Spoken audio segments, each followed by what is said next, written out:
It is antichrist, and it's pseudo-moral. And the people that have looked at this, when the House and Senate passed this into a joint resolution, this joint resolution, everybody was buffaloed. Oh yeah, this is moral. This looks moral to me. It looks good. It looks like ethical principles. Yeah, I mean, who can argue with thou shalt not kill? Looks real moral. Reagan even was buffaloed into believing these Noahide laws. But a closer analysis shows what these Noahide laws truly are. They're fake, they're phony, they're predicated on a lie, and they will create a two-class system. And those who are not in the elite class will suffer egregiously at the whim and the discretion of the nascent Sanhedrin, who will behead you for a single word uttered. Okay? And of course, they have the facility and the capability to do this. I mean, they have, the guillotine is raising its ugly head as we speak, because people think the guillotine is the way to go. Well, yeah, I mean, the guillotine does work pretty effectively at the fish cannery if you're trying to prepare the fish.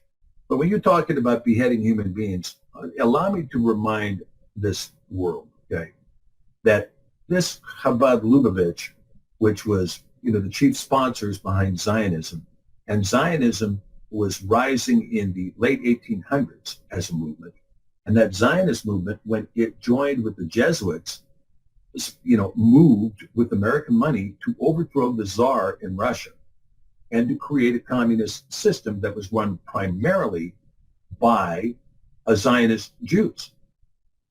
Joseph Stalin, Yosef Jugashvili, Vladimir Ulyanovich, who went by the name Lenin, and Trotsky, who was also, these guys were all atheist Jews. And and under their tenure and under their leadership and under this promotion of communism, 100 million people were slaughtered in the last century by their own government. 100 million people. And of course, what we want to hear about, what the world wants to talk about over and over again, are the 6 million Jews that the Zionists want to call a Holocaust, a burnt offering, but the rest of the world should know as a genocide. And the 6 million Jew genocide done by Adolf Hitler and the Third Reich is worthy of condemnation, okay? As is the death of the other 17 million people they killed as well, worthy of condemnation, as is National Socialism worthy of condemnation, okay? All of that's worthy of condemnation. But let us not forget the 100 million that were slaughtered before that, and that they were slaughtered under the rubric that we need to have sacrifice. It was a rabbi, together with Jacob Schiff, who made the decision that the Tsar's family needed to be slaughtered in Yekaterinburg in 1916. And not just, you're talking about a guy and his wife and all their daughters and their young son. And not only did they shoot them to death in the basement of this building in Yekaterinburg, but then they dismembered the bodies and stuffed them down a well. The murder was so gruesome, the guys who committed the murder couldn't live with themselves. They couldn't live with themselves because of what had happened.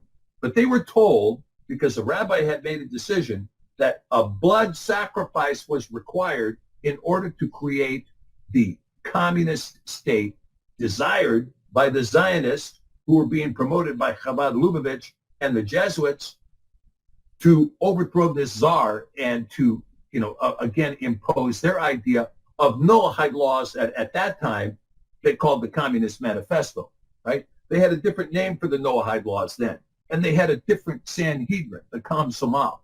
But ultimately, you still had a two-class system. You had the elites who were under the Talmud, secretly under the Talmud, secretly applying the laws they wanted to apply, and you had the lumpen proletariat, all of whom needed to die at random. And some of the deaths that were committed under communism. Come on, let's talk a minute, okay? Let's talk a minute. When Stalin wrote a letter to the mayor of Yekaterinburg and said, I need 6,000 more dead this month. I don't care who they are, just kill another 6,000 people. When the mayor of Minsk, Belarus, every Sunday would pick 250 people randomly, take them into the woods and shoot them.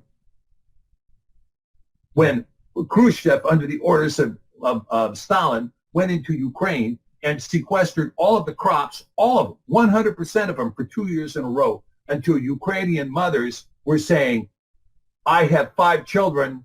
The youngest one is not going to get fed because I only have enough to feed 4 people. And when the youngest one is dead, I'm going to die too. There were 10 million people who died in those 2 years in Ukraine. 10 million people in 2 years. They starved them to death. And they did it without any compunction whatsoever. Okay? Because you're something less than a human being. They knocked all the crosses off all the churches, and the people who were destined for the gulag were those who professed faith in the Messiah. Will they do it again?